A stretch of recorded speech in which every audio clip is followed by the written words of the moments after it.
ഞാൻ റിയാസ് ബിൻ ഉബൈദ്. ഇന്ന് കുട്ടികളിൽ കണ്ടുവരുന്ന ലഹരിയുടെ ഉപയോഗം പല രക്ഷിതാക്കളുടെയും ഉറക്കം കെടുത്തുന്നതാണ്. നമ്മുടെ സമൂഹത്തിന് വളരെയേറെ അപകടമുണ്ടാക്കുന്നതാണ്. നമ്മുടെയൊക്കെ മക്കളോ വീട്ടിലെയോ ബന്ധത്തിലെയോ മറ്റു കുട്ടികളോ ലഹരി ഉപയോഗിക്കുന്നുണ്ടോ എന്ന് അറിയുവാൻ ഇനി ഞാൻ പറയാൻ പോകുന്ന കാര്യങ്ങൾ ശ്രദ്ധിച്ചാൽ മതി. ഒരു കാര്യം ആദ്യം തന്നെ ഉണർത്തുകയാണ്.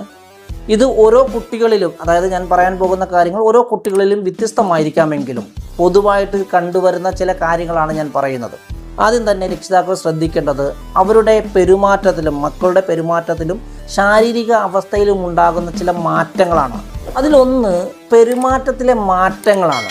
ഒരു കുട്ടി സാധാരണ രീതിയിൽ നിന്നും അമിതമായിട്ട് രഹസ്യ സ്വഭാവം കാണിക്കുകയും, അതായത് കൂടുതൽ സമയവും മുറിയടച്ച് അകത്തിരിക്കുകയോ അല്ലെങ്കിൽ ഫോൺ അമിതമായി ഉപയോഗിക്കുന്നതോ, എവിടെ പോകുന്നു എന്ന് അവനോട് ചോദിച്ചു കഴിഞ്ഞാൽ അല്ലെങ്കിൽ ആരുമായിട്ടാണ് കൂട്ടുകൂടുന്നത് എന്നതിനെക്കുറിച്ചൊക്കെ ചോദിക്കുമ്പോൾ വ്യക്തമല്ലാത്ത രീതിയിലുള്ള മറുപടികൾ നൽകുക, ഇതൊക്കെ വളരെയേറെ നമ്മൾ ശ്രദ്ധിക്കേണ്ട കാര്യമാണ്. പെരുമാറ്റത്തിലെ മാറ്റങ്ങളിൽ പിന്നെ നമ്മൾ ശ്രദ്ധിക്കേണ്ടത് സുഹൃത്തുക്കളിൽ വരുന്ന മാറ്റമാണ്. അതായത് പഴയ കൂട്ടുകാരെ ഒഴിവാക്കിയിട്ട് പുതിയ സുഹൃത്തുക്കളോടൊപ്പം കൂടുതൽ സമയം ചെലവഴിക്കുകയും ആ പുതിയ കൂട്ടുകാരെക്കുറിച്ച് ചോദിക്കുമ്പോൾ അല്ലെങ്കിൽ എവിടെ പോയി എന്നൊക്കെ ചോദിക്കുന്ന സമയത്ത് പറയാൻ മടിക്കുന്നതുമൊക്കെ നമ്മൾ ഏറ്റവും കൂടുതൽ ശ്രദ്ധിക്കേണ്ട ഒരു കാര്യമാണ്. മറ്റൊന്ന് കുടുംബത്തിൽ നിന്നുള്ള അകൽച്ചയാണ്.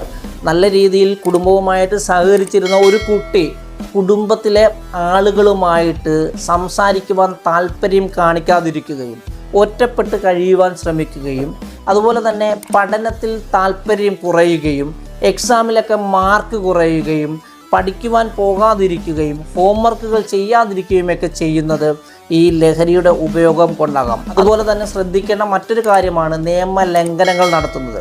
വീട്ടിൽ പല പല നിയമങ്ങളുണ്ടാകും, അതൊക്കെ ലംഘിക്കുക, അനുസരിക്കാതിരിക്കുക, കള്ളം പറയുക, അതുപോലെ തന്നെ വീട്ടിൽ ചെറിയ ചെറിയ മോഷണങ്ങൾ നടത്തുക, നിയമലംഘനങ്ങൾ കാണുമ്പോൾ അതിനെ ന്യായീകരിക്കുക, ഇതൊക്കെ ഒരുപക്ഷെ ലഹരിയുടെ ഉപയോഗം കൊണ്ടാകാം. അതുപോലെ മറ്റൊന്നാണ് മാനസിക അവസ്ഥയിലെ വ്യതിയാനങ്ങൾ.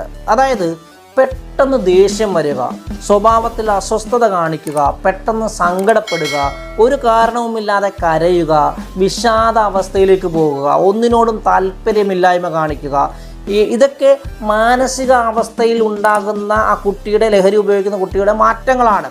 അതുപോലെ തന്നെ മറ്റൊന്നാണ് പണത്തോടുള്ള ആഗ്രഹം ഉണ്ടാകുക. അതായത് പതിവായിട്ട് പണം ആവശ്യപ്പെടുകയും വീട്ടിൽ നിന്ന് പണം അല്ലെങ്കിൽ അതുപോലെയുള്ള വസ്തുക്കൾ മോഷ്ടിക്കുകയോ അത് പുറത്ത് കൊണ്ടുപോയി വിറ്റിട്ട് പണം സ്വരൂപിക്കുകയോ അവൻ്റെ ആവശ്യങ്ങൾ നിറവേറ്റുകയോ ചെയ്യുക. നമ്മുടെ വീടുകളിൽ നിന്നും പണം പോകുകയാണെങ്കിൽ വളരെ കൃത്യമായിട്ട് അത് എവിടെയാണ് പോകുന്നത്, എന്തിനു വേണ്ടിയാണ് എടുത്തത് എന്നൊക്കെ വളരെ കൃത്യമായിട്ട് നമ്മൾ മനസ്സിലാക്കണം. അപ്പം ഞാൻ ഈ പറഞ്ഞ കാര്യങ്ങളൊക്കെ കുട്ടികളുടെ പെരുമാറ്റത്തിലെ മാറ്റങ്ങളാണ്. അടുത്ത രണ്ടാമതായിട്ട് പറയാൻ പോകുന്നത് ശാരീരിക ലക്ഷണങ്ങളാണ്. അതിൽ പ്രധാനമായിട്ടും ശ്രദ്ധിക്കേണ്ടത് കണ്ണുകളിലെ മാറ്റങ്ങളാണ്. നമുക്കറിയാം നമ്മുടെ കുഞ്ഞുങ്ങളുടെ സ്വഭാവവും അവരുടെ പെരുമാറ്റവും അവരുടെ രീതിയുമൊക്കെ വളരെ കൃത്യമായിട്ട് അറിയുന്നവരാണ് മാതാപിതാക്കൾ. അവരുടെ ചലനങ്ങളും അവരുടെ മാറ്റങ്ങളുമൊക്കെ വളരെ കൃത്യമായിട്ട് അറിയുന്നവരാണ്. അപ്പം ആദ്യം ഈ ലഹരി ഉപയോഗിക്കുന്നുണ്ടോ എന്ന് മനസ്സിലാക്കുവാൻ വേണ്ടി ശാരീരികമായിട്ട് നമ്മൾ ശ്രദ്ധിക്കേണ്ട ഒരു കാര്യമെന്ന് പറയുന്നത് അവരുടെ കണ്ണുകളാണ്. അതായത് കണ്ണുകൾ ചുവന്നിരിക്കുന്നതും കൃഷ്ണമണികൾ അസാധാരണമായിട്ട് ചെറുതോ വലുതോ ആയി കാണപ്പെടുകയോ അല്ലെങ്കിൽ കണ്ണുകൾക്ക് അങ്ങ് ക്ഷീണം അനുഭവിക്കുന്നതായിട്ടൊക്കെ നിങ്ങൾക്ക് തോന്നുകയാണെങ്കിൽ നിങ്ങൾ നിങ്ങളുടെ മക്കളെ ഒന്ന് ശ്രദ്ധിക്കണം. അത് ലഹരി ഉപയോഗിക്കുന്നതിൻ്റെ അടയാളമാകാം. അതുപോലെ തന്നെയാണ് ശരീരത്തിലെ മാറ്റങ്ങൾ. അതായത് പെട്ടെന്ന് തൂക്കം കൂടുകയോ അല്ലെങ്കിൽ പെട്ടെന്ന് തൂക്കം കുറയുകയോ ചെയ്യുക, എപ്പോഴും ക്ഷീണം അനുഭവിക്കുക, ഊർജ്ജമില്ലായ്മ ഉണ്ടാകുക, അമിതമായിട്ട് വിയർക്കുക, ശരീരത്തിൻ്റെ പല സ്ഥലങ്ങളിലും മുറിവുകൾ കാണുക, അതായത് സൂചി കുത്തിയ പാടുകൾ, കൈകാലുകളിൽ പൊള്ളലുകൾ, ഇതൊക്കെ ഉണ്ട് എങ്കിൽ വളരെയേറെ നമ്മൾ എന്ത് ചെയ്യണം, നമ്മുടെ മക്കളെ ശ്രദ്ധിക്കേണ്ടതായിട്ടുണ്ട്. അതുപോലെ തന്നെയാണ് നല്ല രീതിയിൽ വൃത്തിയുള്ള ഒരു കുട്ടിയായിരുന്നെങ്കിൽ പിന്നീട് അവൻ വൃത്തിയിൽ ശ്രദ്ധയില്ലാതാവുകയും അലസമായ രീതിയിൽ വസ്ത്രം ധരിക്കുകയും ശരീരത്തിൽ നിന്നോ വസ്ത്രങ്ങളിൽ നിന്നോ ഒക്കെ അസ്വാഭാവികമായിട്ടുള്ള പുകയുടെയോ രാസവസ്തുക്കളുടെയോ ഒക്കെ ഗന്ധം വരിക, ഇതൊക്കെ നമ്മളേറെ ശ്രദ്ധിക്കേണ്ട ഒരു കാര്യമാണ്. ചില കുട്ടികളുടെ വായയും മൂക്കുമൊക്കെ ശ്രദ്ധിച്ചു കഴിഞ്ഞാൽ നമുക്ക് മനസ്സിലാകും ഈ കുട്ടി ലഹരി ഉപയോഗിക്കുന്നുണ്ടോ എന്ന്.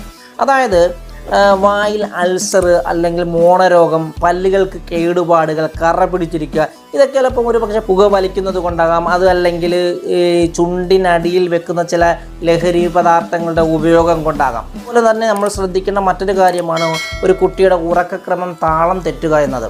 അതായത് ചിലപ്പോൾ കൂടുതലായിട്ട് ഉറങ്ങുക, അതല്ല എങ്കിൽ ഉറങ്ങാതിരിക്കുക, ഇതൊക്കെ ലഹരി ഉപയോഗിക്കുന്നു എന്നതിൻ്റെ ശാരീരിക ലക്ഷണങ്ങളിൽപ്പെട്ടതാണ്.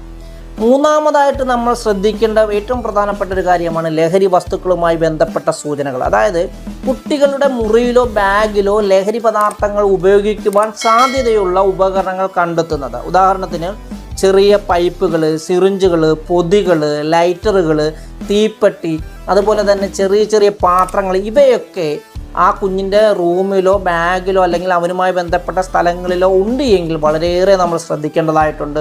ആ കുട്ടി ലഹരി പദാർത്ഥങ്ങൾ ഉപയോഗിക്കുന്ന കുട്ടിയാകാൻ സാധ്യത വളരെയേറെ കൂടുതലാണ്. ഇനി ഈ ലക്ഷണങ്ങളൊക്കെ നിങ്ങളുടെ മക്കളിൽ കണ്ടു കഴിഞ്ഞാൽ, നിങ്ങളുടെ മക്കൾ ലഹരി പദാർത്ഥങ്ങൾ ഉപയോഗിക്കുന്നുണ്ട് എന്ന് നിങ്ങൾക്ക് മനസ്സിലായി കഴിഞ്ഞാൽ, നിങ്ങൾ ഒട്ടും പരിഭ്രമിക്കാതെയും അവരെ കുറ്റപ്പെടുത്താതെയും ശാന്തമായ രീതിയിൽ, സൗമ്യമായ രീതിയിൽ സംസാരിക്കാൻ ശ്രമിക്കുകയാണ് ആദ്യം വേണ്ടത്.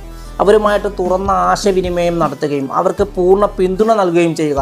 ചിലപ്പോൾ സമപ്രായക്കാരുടെ സമ്മർദ്ദം മൂലമോ മറ്റു മാനസിക പ്രശ്നങ്ങൾ മൂലമോ ആകാം അവർ ലഹരിയിലേക്ക് തിരിയുന്നത്.